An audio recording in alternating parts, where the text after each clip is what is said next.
আজ আমরা একটা চরম দুর্ভোগের মধ্যে পড়তে পড়তে বেঁচেছি আর কি। যাই হোক, কালবৈশাখী ঝড়ের মধ্যে দিয়ে র্যাপিডো টোটো করে আমরা যাচ্ছি আজকে অ্যাক্সিস মলে। বুকটা অনেক আগেই করা হয়ে গিয়েছিল, তখন ওয়েদার খারাপ এতটা ছিল না। তো যাই হোক, টোটোওয়ালা আঙ্কেল খুব ভালো ছিল। তো আমরা কভার আপ করেই এসছিলাম, অতটা ভিজিনি। আর আদিত্রিকে তো আমরা রেনকোট পরিয়েছিলাম, তো ও অতটা ভেজেনি। তো আজকে ভাবলাম অ্যাক্সিস মল একটু খালি খালি হবে, কিন্তু একটু পরেই দেখলাম প্রচণ্ড ভিড়। কারণ আজকে ছিল বকরি ঈদ বা কোরবানি ঈদ।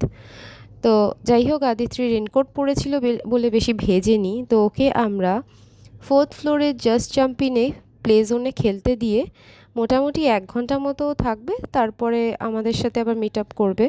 তো আমরা সেই সময়টা একটু এদিক ওদিক ঘুরে বেড়াবো, চা টা এইসব খাবো আর কি। তো আদিত্রির অনেকক্ষণ কিছু খাওয়া হয়নি, ওর জন্য আমরা একটা পেস্ট্রি নিয়ে নিলাম ডু অ্যাজ ইউ লাইক থেকে।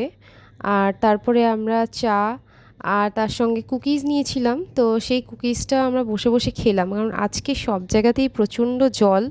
তো টি জাংশন বলল 15 মিনিট পরে চা দেবে, তো আমরা সামনে একটা দোকান থেকেই চা খেয়ে নিলাম। তো এই ওয়েদারে একটু গরম চা না হলে ঠিক চলছে না। তো ওখানেই বসে মোটামুটি 10-15 মিনিট কাটালাম, কাটিয়ে আমরা উপরে চলে গেলাম, কারণ আদিত্রির টাইম হয়ে গিয়েছিল। তো আজকে আমাদের ইচ্ছা হলো একটু ডিনার করব। তো যাই হোক, সামনে মেহকে পাঞ্জাব ছিল, ইচ্ছা না থাকলেও সেখানে গেলাম ডিনার করতে।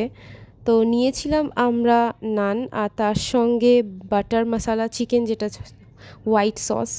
তো আদিত্রি কিছুতেই খাবে না, জোর করে আমরা খাওয়ালাম একটুখানি। তো খাওয়ার পরে মোটামুটি তখন 10টা 15 বাজে, দেখতেই পাচ্ছ ওর এনার্জি লেভেল প্রচুর হাই। তো এই সময়টা দেখো, এখন বাজে 10:30। তো অ্যাক্সিস মল এখনও মোটামুটি খোলা আছে, কয়েকজন গুটি কয়েক লোক রয়েছে।